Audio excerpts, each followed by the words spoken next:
people watching us dance, the people watching us move. Hey guys, it's Cale Dodds with Racq, and I'm here with my good friend Cale Dodds. What's going on? How are you? I'm great. How are you? Great. We are here in Fort Myers, and you're getting ready to open up for Dave and Nail. How excited are you? I'm very excited. I have been hearing about this venue for years, and I'm very excited to be playing here because this is the first time that we have even been to Fort Myers to play. So I've never been here either. So. Don't you live close to here? Not that close. How close is close? Like an hour and a half. That's pretty close. Not that close. That's like the other coast. Okay. But this is a good venue. Wow. This is about me. We're in OffTheRacq.com right now.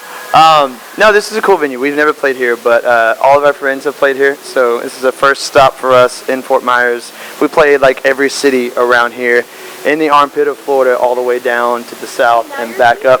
And here we are, right here. Okay, so your EP came out in March. It did, yeah. How did you come up with the name?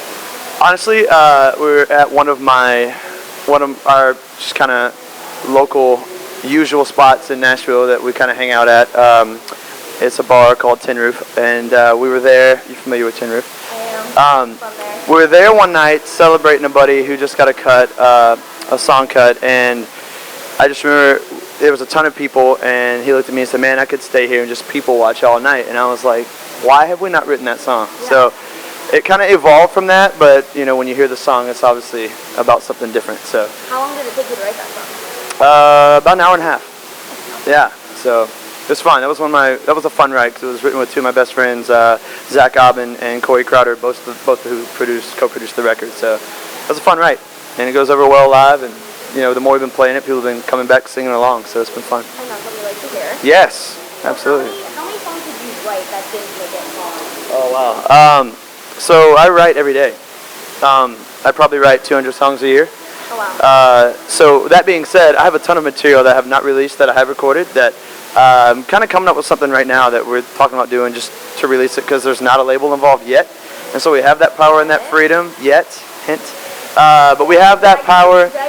I moved right past it. I moved right past it. Kind of touched on it. But until then, we might we have a plan and an idea to release some more stuff very soon. So we'll see. Yeah, I'm enjoying putting it all out. He's like looking into my soul, I feel like, and like trying to give me a little hint.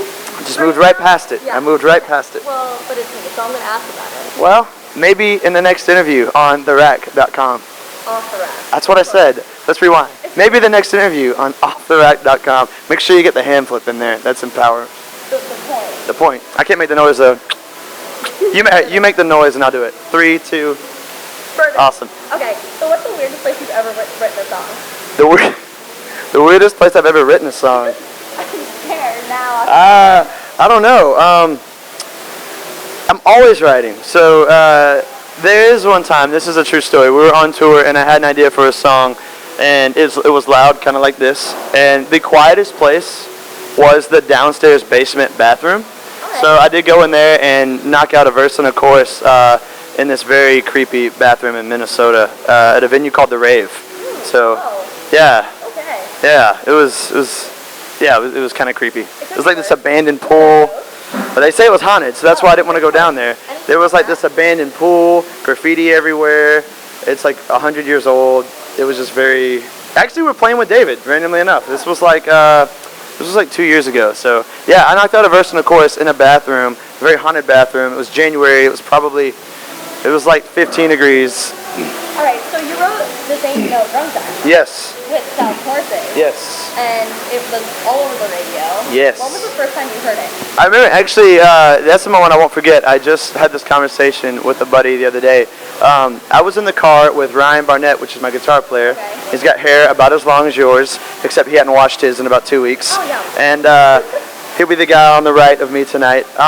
We were both in the car together, coming back from seeing Kris Stapleton and Jason Isbell at the Ryman. How was that? Amazing. So it was like a perfect night. Like, we just saw two of our favorite artists, and we're driving home. It's been a great night.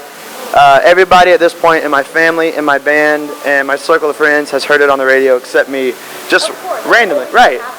And I would be in the car, like taking road trips and scanning the radio all the time and never hear it. And of course I'd get out and go into the studio or into a session and I'd get texts and be like, "It's on, turn it on, 98 The Bull." Right. Exactly. And I'd write back and be like, "I'm a loser, I'm the one that hasn't." So, no, I remember because we were on the way home, and I remember exactly where we were and the exit we were getting off and everything. I think somebody just got thrown into that wall. But yeah, it was a really cool moment because Ryan was there. We filmed it. It was kind of cool. So it was a cool experience. I hope to be hearing more of that or having more of those moments. Soon. I hope. What's it like when you sing that song on stage? It's fun because I got to shout out to the guys, and you know, immediately when you say the band name, we've been playing the song since we wrote it because they cut it immediately after we wrote it, and they got signed, and Smoke obviously did really well for them. So we kind of started playing it before it ever even went to radio for them. And so it was awesome kind of seeing people go, oh, cool, we know that band, to singing along to it and watching the progression of that and kind of watching the growth of it and people singing it back and, you know, coming up afterwards saying, oh, I didn't know you wrote that. So this was cool. Yeah, it was a cool moment. We gotta talk about it. Dolly? Yeah, so the last time we had an interview. I interviewed him. We had Don the dog. Randomly. And we named the Dolly Taco. I still don't know where that name came from. You called it the Dolly Llama. I did, because that made more sense than Dolly Taco. No, it didn't. We were in Nashville. Regardless, they found the owner of the dog, and the owner of the dog was actually the neighbor of the house you guys were renting out for the week. So the conclusion of the story is they stole the neighbor's dog, hid it in their house for about 2 days. So they didn't. Everyone thought you were doing a good thing. You guys are actually thieves. And I'm just throwing that out there. It was a small little cute dog. You can go back on YouTube. And you totally said, so you were like, I feel like it totally lives down the street. Not only down the street, but right next door. It was actually across the street. Regardless, they stole a small puppy.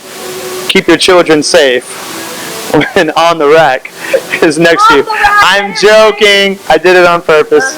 It's off the rack. So what's next for you? What's next for me? I'm going to get the name right. And just kidding, but seriously.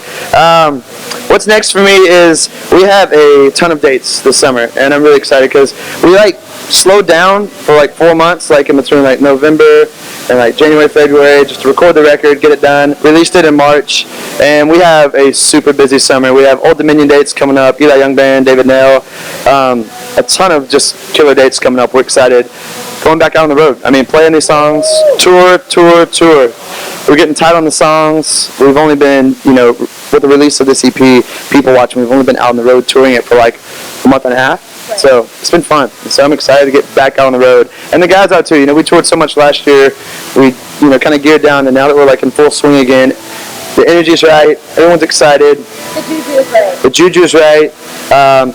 Just things are vibing on stage. We're excited to be out. We have really good dates coming up. So check out the tour dates on Facebook, bands in town, and come see a show. So we're excited. Shout out to our mothers right now, because I know my mom is probably watching for the 5th time. She's gonna tweet it. Oh, she definitely will. You guys retweet each other's stuff, don't you? We're kind of. I was in the back of the bus just scrolling through some stuff the other day, and I was like, are they friends? Do they hang out and talk and I don't know it? Yeah. Actually, interesting. Yeah. I didn't know that. She's doing this on camera for the first time. Well, good to know. Well, Mom, retweet this so all 37 of our family members that follow you can know that this is live. This is a thing. Absolutely. This is all this on social media, I guess. Just at Cale Dodds, CALEDODDS. Where's your pass? It's gonna be right here. It's gonna be right here. Just like the last video, except it never came up, and I was just doing this for a solid 10 seconds. So hopefully, technology has evolved, or you've learned how to do PowerPoint and movie edit. And it'll be at Cale Dodds, Twitter, Facebook, Instagram, the whole 9. So Snapchat. I'm actually Chat Snap. So y'all check it out. Come out, see us on the road this summer. Download the People Watching EP. It's on Spotify as well. Thank y'all so much for having me. This has been fun. Thank you. See you next time.